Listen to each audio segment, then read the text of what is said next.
2 yellow flags out, Sector 2 and Sector 3. One was for Jose Berengawa. Yeah, a lot of the LMP2 cars have remained in the pit lane. Gabor Hevesi still out there and is again having to wrestle with the car, having now making his way through Onage and now down towards Indianapolis. DSR Dream Team B32 Racing still out there, and I haven't really seen any improvements thereof. I know that DSR Dream Team are more than likely on an outlap. B32 Racing have got to within 2.5 tenths of their best first sector, 32.762. Gabor Hevesi is struggling with the car. He's about half a second off in Sector 1, nearly 7 tenths of a second off in Sector 2. DSR Nightmare running about 4 tenths off. And here we have the number 65 of Ryan Nash, David Christie. How's he getting on at the minute with the sectors? Ryan Nash, he's gone purple in Sector 1, so he's on a very, very fast current sector just now. The problem is for Ryan is trying to hook the rest of the lap up, but what we've seen from that 65 is he's more than definitely got the potential to do an upset. However, as he goes wide at the second chicane there, a huge tank slapper, the rear end of that car just lights up as he tries too early to get back onto the power here as we go into an instant replay here. Ooh. You see him down on through the brakes here. I think he was caught off guard by that car that was just in front of him, missing the point there, but the car just fires itself out. Now I wonder, this is the thing that we've seen. We heard from the interview from Team Rookie Monsters, Chris Gitsov, that car looks dramatic, it looks exciting, but it is actually fast. So I wonder if they did actually lose any time at all. We'll keep an eye as the car comes through the second checkpoint here. But Ryan Nash lighting the screens up. I think he lost about 0.2 of a second going through that second sector here. But Ryan Nash currently making his way down through the left-hander here. On the accelerator, car looking very, very smooth. We've got a yellow flag out in Sector 2 just now, and I believe that is for Max Bunovic in the 717 Unison Racing machine. That's been lifted off as well. But yeah, this is what I mean. I mean, surely there's also, Alex, got to be team orders coming into play, because the last thing you want championship-wise is a 65 usurping the 64. It's a bit of a 50-50 on that one when it comes to a racetrack like Le Mans. You know, you're not always going to have your team drivers possibly thinking, yeah, I'll play ball. And then some of them will decide, actually, I do want to get pole position for the team, or I do want to contribute to said pole position. Actually, in the meantime, I have just kept an eye on what has happened to the DSR Nightmare car. They have had an absolute nightmare, because I just caught sight of the car heading into the Porsche curves, where the rear end has lost the rear wing, okay, through the Porsche curves, no rear aero. And earlier on, I could have wound back, but it was a very, very lengthy time. The car has trundled its way at very slow speed. So it rejoins, gets out of the kitty litter, misses the wall on the escape road, and very shortly, that's the ID SimSport GTE car. And then very shortly, they'll also have Unison Racing. There's a car coming up. That's more than likely that is the... Yeah, look at the speed from Team Rookie Monsters going through there just to circumnavigate not just DSR Nightmare, but also that is the ID SimSport, I think, GT3 outfit. Just to give you an update then, Ryan Nash has brought it into the pits then for the 65 Satellite Racing Team with 2:10 left on the clock. That's it, they're done. They can't improve on that third place just now. Oh, the ID SimSport has just hit the... Now, was there... I don't know whether there was the slightest of touches there between Loic Meunier and also the ID SimSport car, because... And Mugen's just had to get out of the way. Loic Meunier is just literally assaulting the circuit. Well, that's one way of putting it, really. I guess that's the most polite way of putting it. But well, it's the politically correct way of saying things, wouldn't you agree? I absolutely would. But 1.5 minutes left to go. This is it. This is now the final couple of laps here. So this is what happened to the ID Simsport car. You could see the car was out of shape already going through the Corvette curves there. So a little bit of too much on the rear end, and the car said, "You're having a laugh." Yeah, looks like there's quite a few cars now coming into pit lane, which includes the 128 Satellite Racing Corvette. That was going through that was a nether realm through the wall, wasn't it, Yusuf? Yeah, Pauli Ahonen seemingly finding the same skills that the 64 car have. It's no surprise that they're both at the top of their standing. Yeah, it's the brand new flux capacitor update for R Factor 2 that's just been brought out. But all you need is Doc Brown, Marty McFly, and the DeLorean. Yeah, I don't quite think he was doing 88 miles an hour. No, he was definitely doing a hell of a lot more than that, though. And looks like I think we are fast approaching the end of qualifying. We did have a bit of a reversal, so it was nighttime through into daytime. Hopefully, very soon we'll be able to give you the combined qualifying efforts. So really, top of the timesheet, high DPI is 64 Satellite Racing, isn't it, David? Yeah, it certainly is. 64 Satellite Racing pole position in this second qualifying session. It's the 666 Loic Mounier car of Team Rookie Monsters, still on a hot lap, so that could change in second place. 65 Satellite Racing for the hypercars in third place in class. Team Rookie Monsters 555 in class. In fourth position, I'm going to distract myself there because Loic Mounier has actually went faster in Sector 2 by 5/100ths of a second. I'm going to have to keep an eye on Loic because this could all change very, very quickly. Sean Butler for Axel Sports in 5th position in Class. Vi Ducton takes 6th position in Class in that one. But this is starting to get a little bit scary with just a couple of corners left to go for Loic Mounier. Okay, Roland Zooks is fastest in LMP2. That provisionally, I think, gives them the 2 points for pole position for tomorrow's race, which starts in just under 16 hours and 20 minutes. Joao Barbosa at the moment has put in an equal first sector time of a 31.848 in the number 16 Juices Motorsport Club LMP2 car. Roy de Muink, the Dutch driver in the number 15, has been about a tenth and a bit behind. David, you're catching my eye with... he's... Oh my God, what is going on? Right, Loic Mounier in Sector 2 has went faster, but so is James Zuba. Both of them on track to beat their current times right now, and they're both coming towards a final couple of corners. What's the differentials in terms of the lap? Here's Loic Mounier in the 666. Team Rookie Monsters bouncing over the curves, gets it all tail happy and sideways, and goes across the line. 3:21.858. Wow. Still improves, but still not enough. Half a second behind, but Zuba still ahead. So as it stood, Zuba was still way ahead of this. And as it could be, we could be back into the 320s for James Zuba. So we'll very quickly see if we can shift over to him just now. And here he is, James Zuba, just coming through the final couple of corners now for DPI. Sorry for hijacking the no, that's recap fine. That's here. fine. But oh my goodness me, the speed he's got coming in to these final couple of chicanes. This is huge for James Zuba. He goes across the line. What can he do? He comes across just now.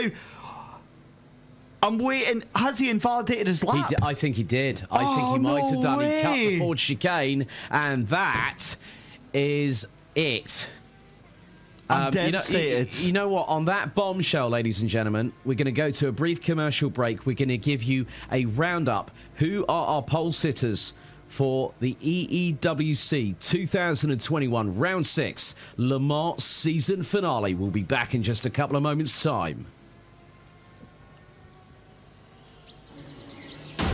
Round 6 of the 2021 GTR 24H EEW season Le Mans is presented in partnership with Viper Gaming by Patriot, Azatec, Global Flix, Film Vault, ESTV, and Motorvision.tv.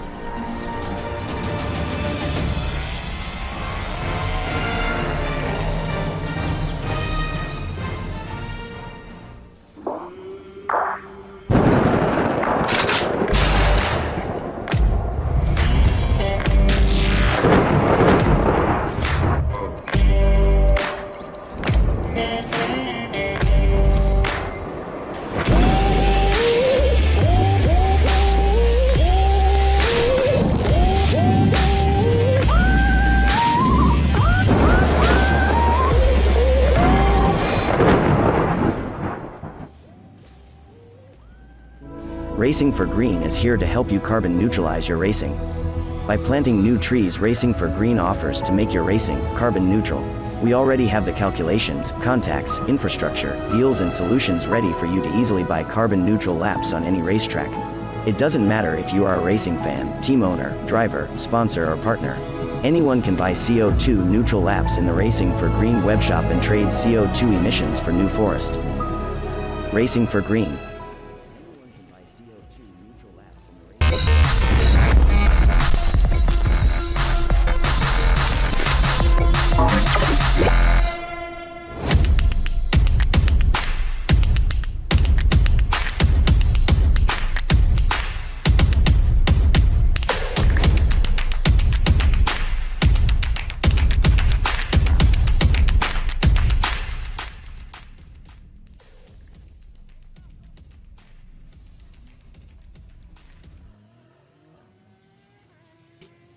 A 1v2 for the tournament. Pressure is on.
That was an exciting qualifying session. Two of them, of course, here at Circuit de la Sarthe.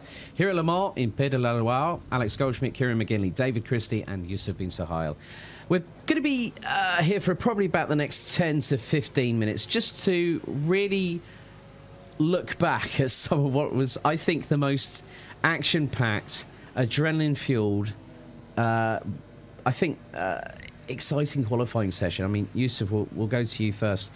It looks like that provisionally Musto GD Esports, the number 53 car, I think has taken we're waiting for the official confirmation, but we think that the 53 has taken provisional pole once we get, as you can see, ladies and gentlemen, some highlights from both the daytime and nighttime qualifying sessions.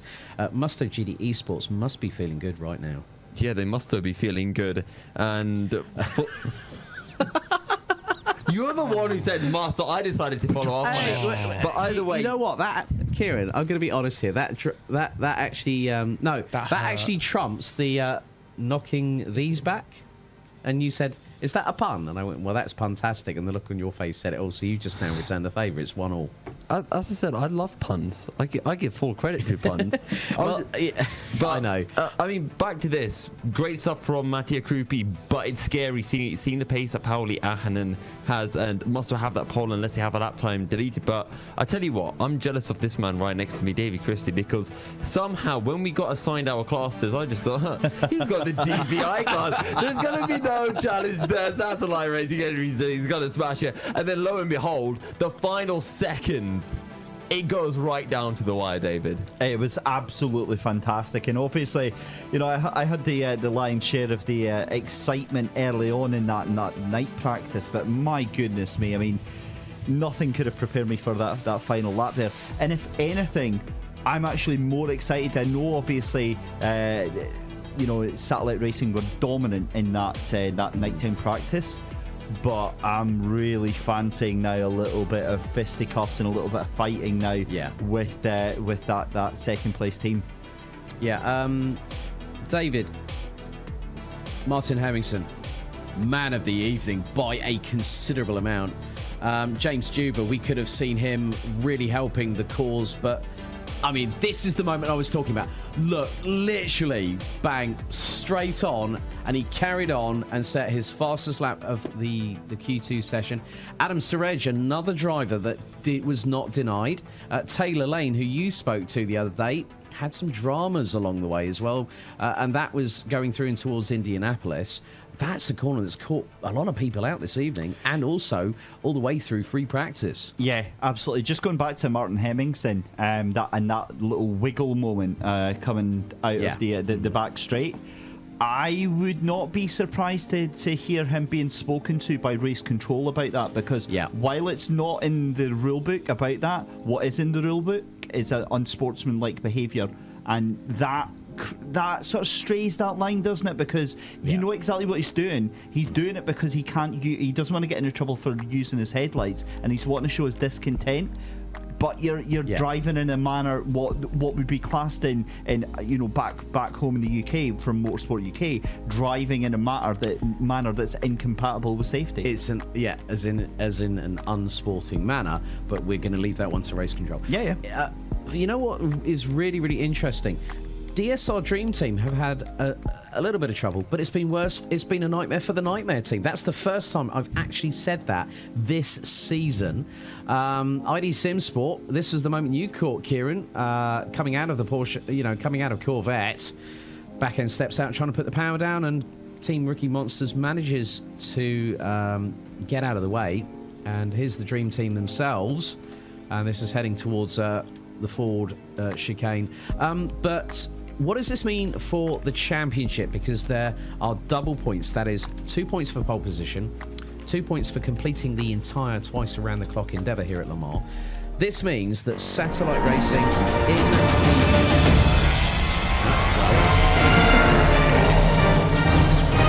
I missed that music. I'm glad we got to hear it again. There we go. Our broadcast. There we are. Yes. Well done, boys. Right. Well, firstly, we have to thank all of you for you know what? He can't get it. You're part Italian. I think you've become a part of Vive la Révolution. You become a bit French. I hear music, I start singing. Oh my goodness me. I think you can hear our production team somehow blaming you for that. It wasn't me. No, Peter this went like this. I thought he was either going, I'm not doing anything, or he was doing like the Australian football referees where they just go like this. It's good. It's good. But what does this mean for the championship standings? I mean, we have, in the lead up to this, we have been waxing lyrical on this, that it is double points. It's 50 points for a win in each class, 2 points for pole position, 2 points for being there at the end of the race, twice around the clock. So what does this mean? DPI, Satellite Racing, the 64, extend their championship lead to 16 points ahead of the sister car in the 65. DEAC Hackers now still keep themselves mathematically in with a title opportunity in LMP2. It closes the gap to current championship leaders Vargas Sim Racing to 48 points. Musto GD Esports extend their, what was a 13-point lead, to now 15 points ahead of WOSR iZone Performance. Still can't count out DIS Sim Racing Lab in the 45, and there is also one talking point that we have discussed. We're going to go into a little bit detail in the lead up to the race. That is the 54 Musto GD Esports car. Mugen Sim Racing closed the gap to Unison Racing to 18 points. The race, it's in just over 16 hours' time. Twice around the clock, guys. I don't think I really need to put into words what my excitement level is and the adrenaline level is right now. And that's here in the studio, in production, and also with all the teams and the drivers. Yeah, absolutely. And for me, I essentially am watching different classes for different reasons right now. I look at the DPI and I urge viewers, don't watch that for the championship, watch that for the race. Satellite versus Team Rookie Monsters is going to be a fantastic battle between them. You look over to LMP2, that's one that you watch for the race and the championship, because Deuces, Mugen, DAC Hackers seem so close. Ramada Motorsports have a shout as well, but they've just seemed a little bit off the pace, and DAC Hackers looking like favourites to win right now. And again, GTE, Satellite Racing and Musto, it's a really tight battle between the two of them. And Kieran, you've been keeping an eye on that GT3 class. I have, yes. It's they've been going back and forth, especially in this qualifying session. One had the upper hand in one session, the other had the other. What that's meant, though, is that Mugen Sim Racing did grab that first place in the GT3, so they do get that 2 points. That is confirmed now ahead of Unison Racing. That is exactly the sort of start they wanted to make in their point scoring this weekend. And the first lot of points in the GT3 goes the way of Mugen Sim Racing. 2 points closer, and boy, did they need that. I've just had a quick look at the weather radar. There is a little bit more cloud cover venturing to Le Mans, which has got Alon just outside. It's coming from the south. We did see a bit of a big weather front from the... Oh, don't start that again. This is why we can't take him anywhere. This is why he's getting locked up in the cupboard at the It was end of the all going EEW so season. well. I think really it's got to this point now, guys. How are you all feeling? I'm Kieran? excited. I'm ready to go. Can we start it now instead? I'm all right. I guess sure? I'll stay for the weekend. Yeah. I suppose I'll I stick have around nothing for else better today, you know. Yeah. Like, joking aside, I mean, come on, we've been here all week doing the practice, doing the build up, and getting everything ready. We've got everything set to go. This is a proper powder, and we're all sitting here, kind of hedging our bets here, but we know that this has got potential to be an absolute powder keg, ready to go off and get popcorn out. Boys, this is going to be a good one tomorrow. Well, we've got loads of crisps over there in the corner, so I think Yeah, we that is a definitely very could good be point. putting that one out. Well, the Danish equivalent of Pringles, from what I can see, and even some Toblerone. We brought some Swiss chocolate here, didn't we? Is Toblerone Swiss? I think so. Well, with the heat that's going on qualifying, I wouldn't want to touch them just yet. I don't know how I think we melted might they're need gonna to be. put them in the fridge. We might have to. We might have to cool off ourselves as well. Yes, Well, definitely. are you all chocolate in the fridge kind of guys over chocolate in the cupboard? I'm not getting into this debate. With the heat in here and the heat in the production room, I think you're going to have to. Honestly, I think- with you changing out of your shirt after the camera goes off, it does get way too hot. I do get that. Don't start painting a picture for people See? there. Goodness Why is it me. being nice to me at the end of the broadcast? I've always liked He's nice buttering you up, David. Yeah, that's that's what right. it is. I'm trying to. I've heard that I have got to sleep on the sofa in the caravan tonight, so I'm just trying to be able to get the bunk right, bed. That's right. all. No. Don't worry about that. Don't worry about that. Forget our sleeping arrangements. I mean, we're really enjoying being here at the studios at GTR 24H HQ here in Denmark. Firstly, a big thank you to all our commercial partners: Motorvision.tv, Viper Gaming by Patriot, Global Flix, Azatec, Film Vault Limited, Nocco, the No Carbs Drinks Company, Sten Goldman, and Esports Television. The race, the 2021 Endurance E-Racing World Championships season finale, twice around the clock at Le Mans, begins in approximately 16 hours' time. Join us live from just before 3 o'clock Central European summertime tomorrow afternoon, where titles will be decided, champions will be crowned, and as a certain actor once said in a Star Trek film, cry havoc and let slip the dogs of war. See you tomorrow.